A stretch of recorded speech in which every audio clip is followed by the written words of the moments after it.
Oh. Halo, kembali lagi di Ruang Ngobrol di segmen Creotalk. Kali ini kita akan membahas Stan Lee.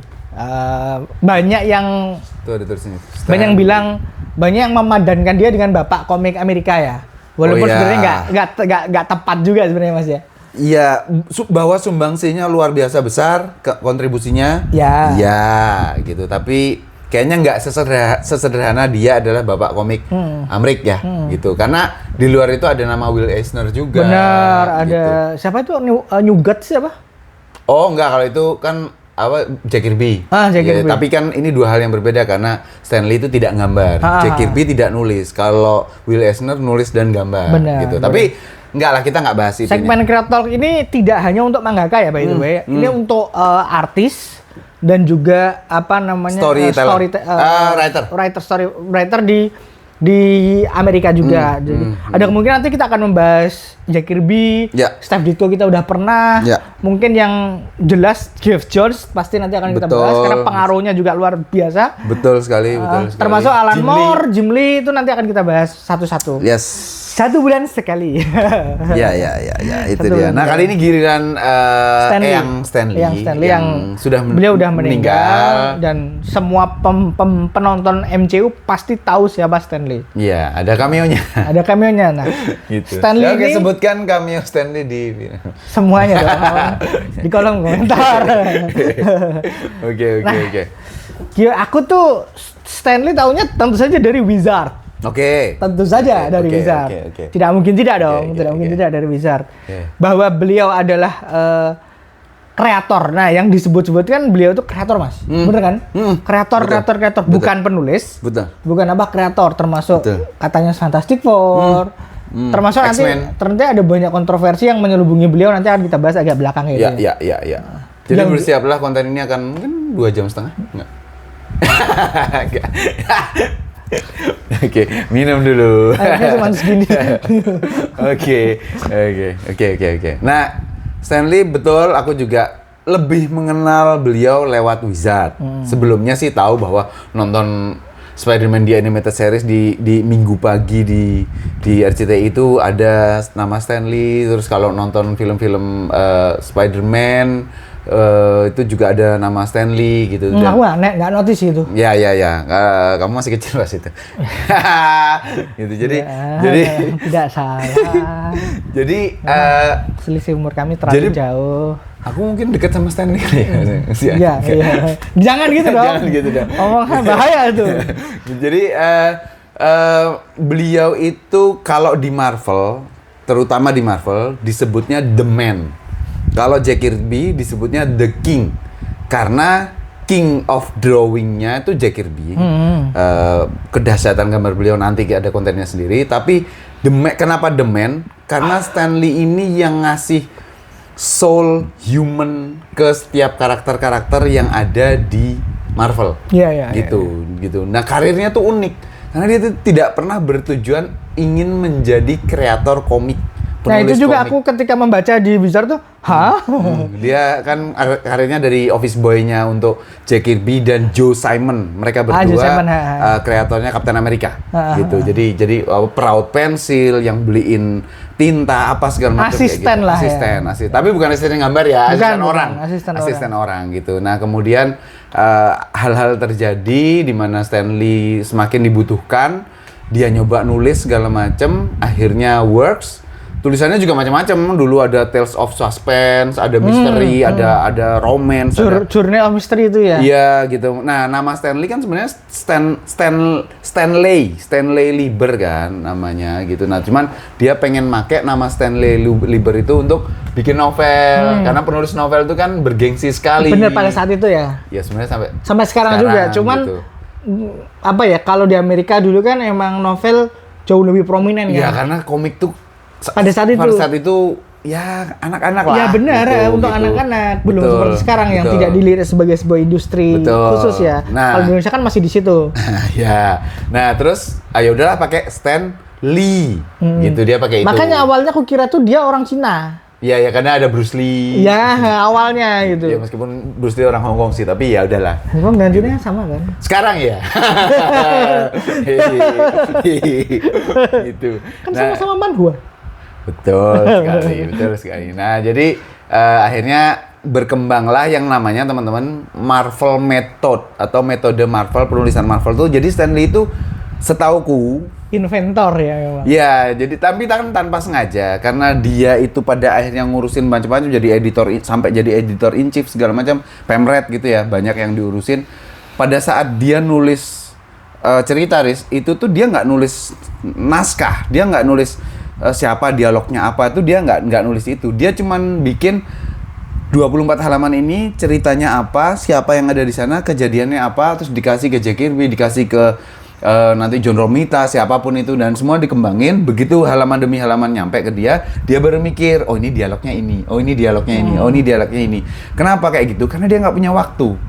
Harus jadi eksekutif, orang yang menjalankan perusahaan, tapi dia juga harus menjadi kreator seni. Jadi dia tuh secara proses tidak ideal ya? Nggak ideal sama sekali, nggak ideal. Dan dia melakukan itu belasan, mungkin lebih dari 20 tahun, mungkin kayak gitu.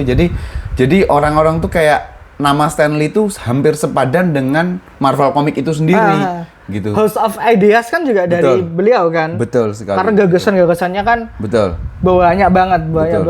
Betul. Terlepas dari kredit ya. Ya, nanti itu di belakang. Nah, kemudian hook pertamanya Stan Lee itu ada di sebenarnya sih Fantastic Four duluan ya. Fantastic Four duluan daripada Spider-Man itu Fantastic Four duluan. Itu Fantastic Four tuh muncul di tahun 1961 kalau nggak salah 1961. Itu digadang-gadang tuh tahun yang sakral, hanya muncul 3000 tahun sekali. Karena 1961 tuh kalau dibalik tetap 1961 angkanya. Makanya mulai peluncuran roket di tahun itu juga 3000 gitu. Tahun sekali. Kalau nggak salah. Kita kan 2024. Iya. Iya nggak tahu deh, Bercanda. Nggak tahu deh. Pokoknya kayak gitulah keadaannya tuh. Jadi Amerika Serikat pada saat itu bersikeras untuk tahun 1961 tuh harus memunculkan banyak hal.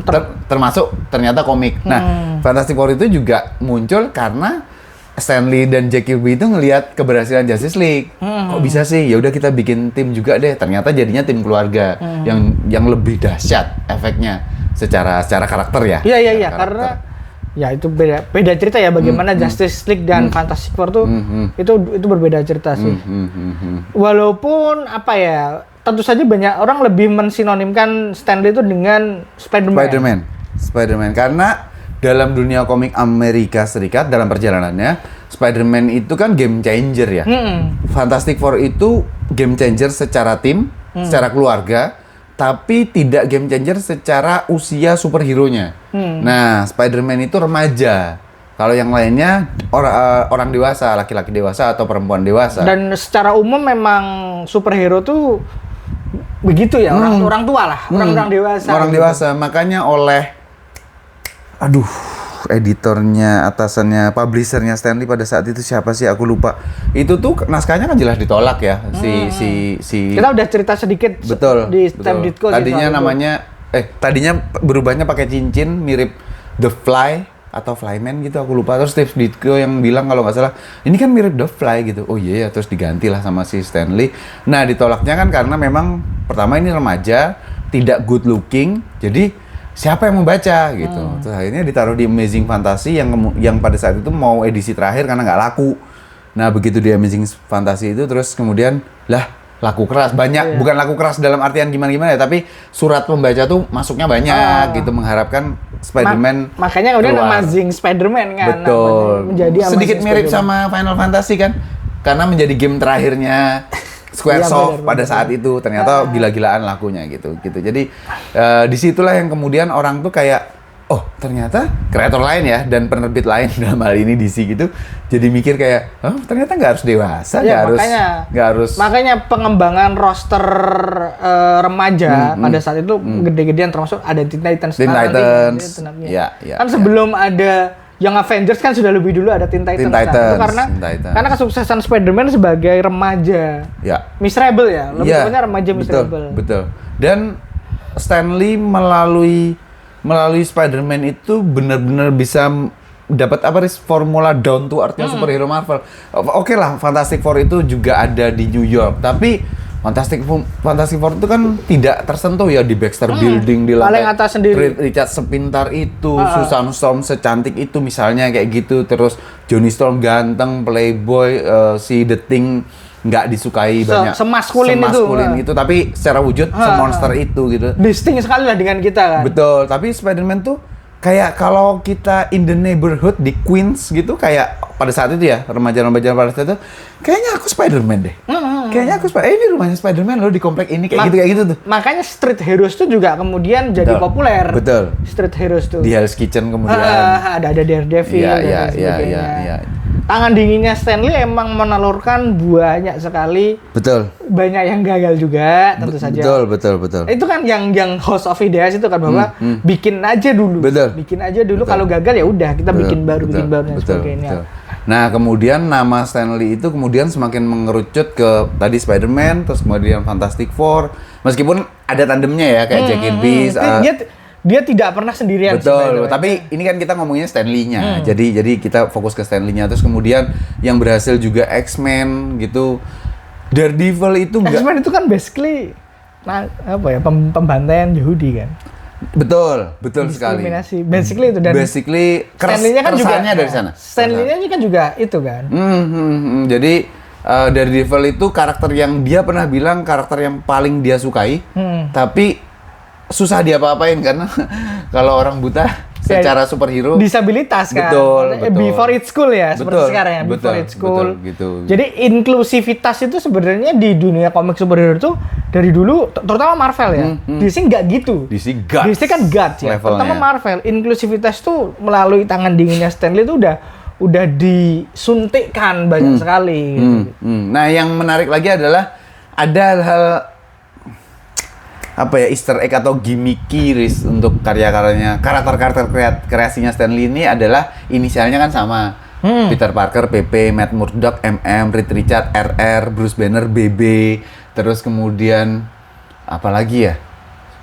Susan Storm SS. Iya, tapi Johnny Storm adiknya. Tapi maksudnya Scott Summers Cyclops. Nah, itu tuh menjadi padanan. Ini kalau jangan-jangan kalau sama inisialnya sama, ini Stan Lee gitu. Jadi menariknya sih di sana. Bener nggak bener sih? Bener nggak bener, tapi pada faktanya ada itu. Pada faktanya banyak. Ada. Yang aku seneng cerita-cerita di balik tadi itu karakternya. Kalau Spider-Man adalah ya tentang bagaimana remaja tuh bisa juga loh membawakan nilai segala macam tuh bisa dengan problematikanya sehingga pembaca relate. Gitu. Nanti kalau pembacanya umurnya naik, ya ada superhero yang di umur mereka. Benar. Itu kan game changer in demografi kan. Betul, yang dilakukan Jepang ya. Itu dia. Sebelum dilakukan oleh Jepang secara produk, Jepang melakukannya secara produk. Terstruktur. Stan Lee udah secara tidak sengaja mungkin melakukannya secara karakter. Betul. Ketika pembeli komik Amerika itu mungkin hanya nanti orang dewasa, kita kasih nih yang kecil-kecil gitu. Dan itu inklusivitas itu kan membuat orang-orang yang dalam tanda kutip kekurangan jadi pengen nge-reach karena superhero itu kan look up kan. Betul. Kalau inspired. Nah, kalau DC itu beneran God ya. Kalau ini tuh beneran inspired around us gitu loh, di sekeliling kita. Itu menurutku yang sumbangsi paling terbesar dari Stan Lee itu adalah Marvel sebagai platform inklusif itu loh. Walaupun sekarang ya gitulah ya. Gitu. Nah, kemudian setelah itu ada X-Men. Di mana X-Men tuh Stan Lee akhirnya bercerita bahwa dia keresahannya tuh kan idenya muncul dari keresahannya dia pas diundang makan malam di sebuah jamuan makan malam apa gitu, terus dia ngerasa sebagai seorang Yahudi itu pada saat Perang Dunia Kedua juga di New York juga dapat tekanan sih, sama aja gitu. Tapi tanpa kita mengglorifikasi ya, ini hanya cerita saja teman-teman, bahwa Stan itu ngerasa minoritas, terus dia berpikir kalau ada kumpulan orang-orang minoritas terus bikin tim sebagai tim superhero tuh gimana ya? Akhirnya kata yang keluar adalah mutant. Jadi ini orang-orang yang berbeda, kemudian disatukan oleh keadaan, terus kemudian gimana mereka hidup. Nah, tapi kan antagonisnya harus ada orang-orang yang seperti mereka, tapi berpikir bahwa harus kita yang menguasai. Ironis kan sekarang.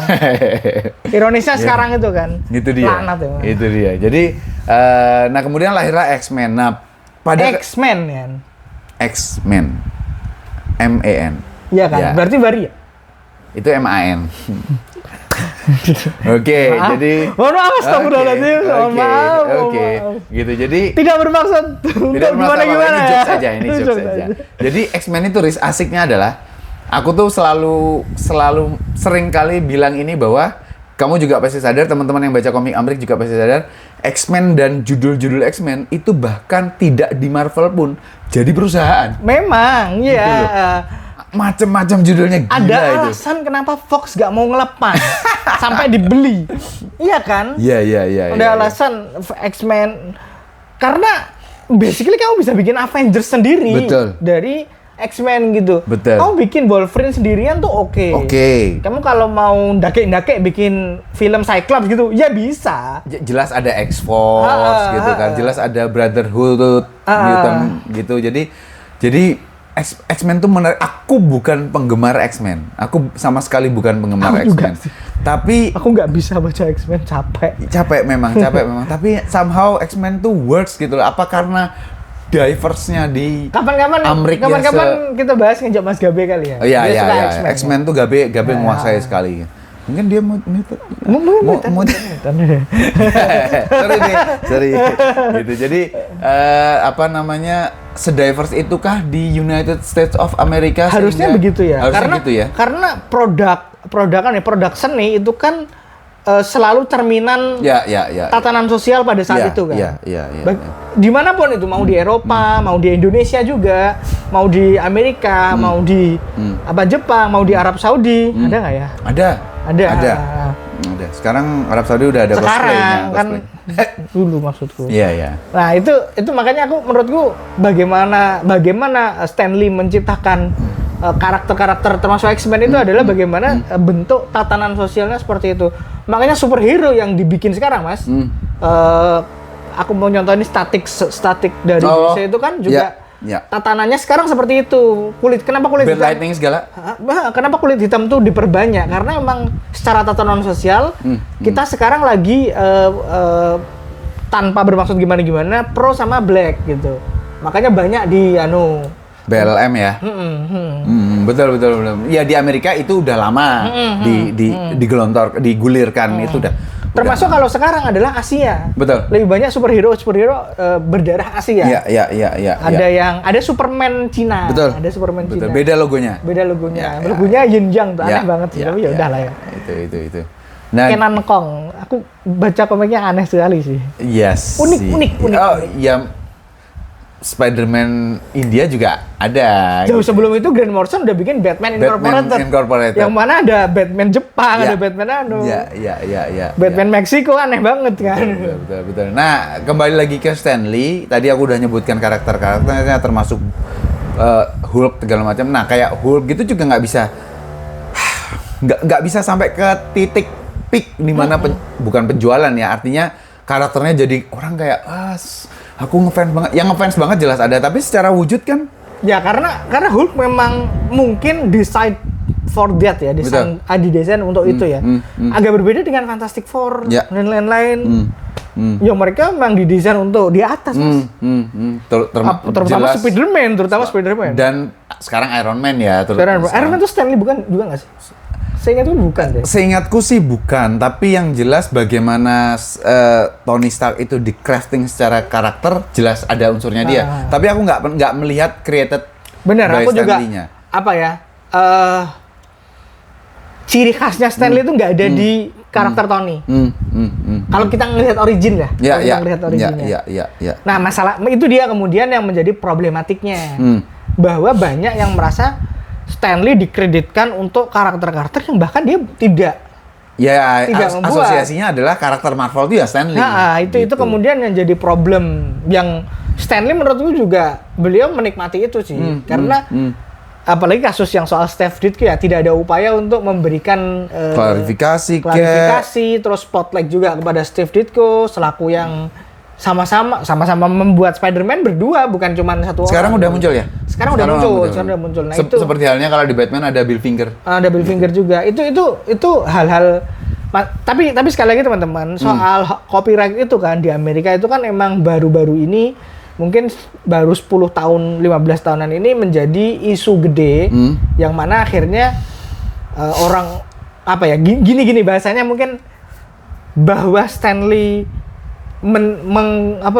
memonopoli semuanya itu menurut publik tidak dosa. Oh iya. Karena di Amerika situasinya begitu.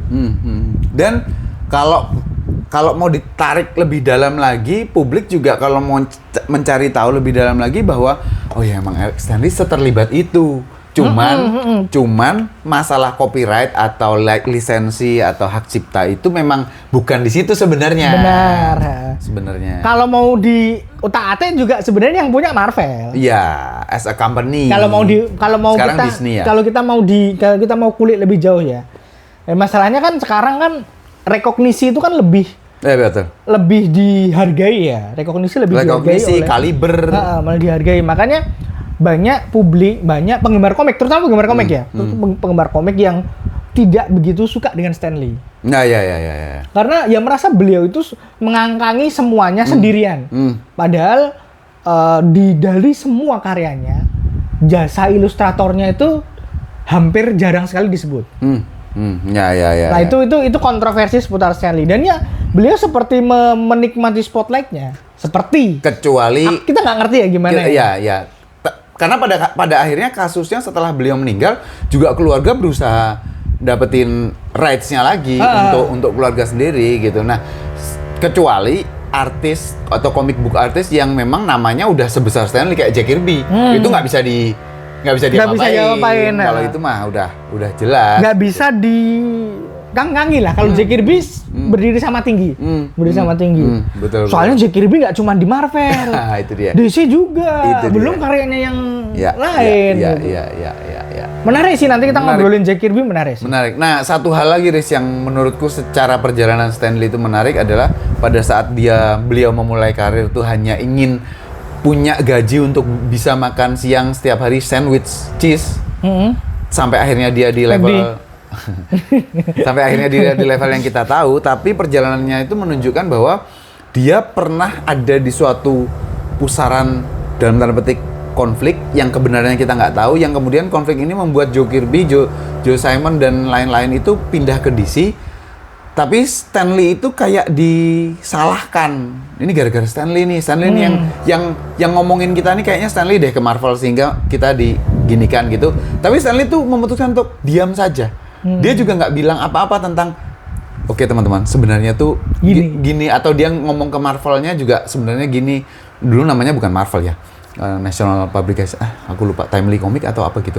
Nah, Timely Comic kayaknya. Dan ini kan yang terjadi pada saat kamu tadi bilang kayaknya Stan Lee menikmati spotlight dan itu dia diam aja. Iya. Diam aja. Jadi dari dulu tuh dia sudah seperti itu, meskipun belasan tahun kemudian pada saat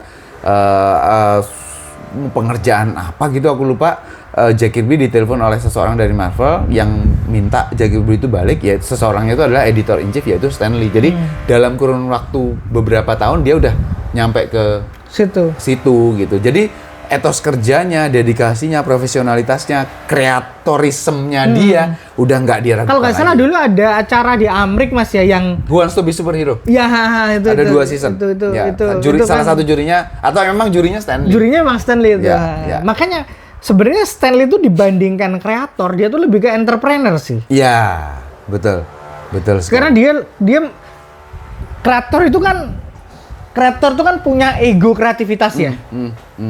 Kalau entrepreneur kan ngelihat gimana ini bisa dimonetize.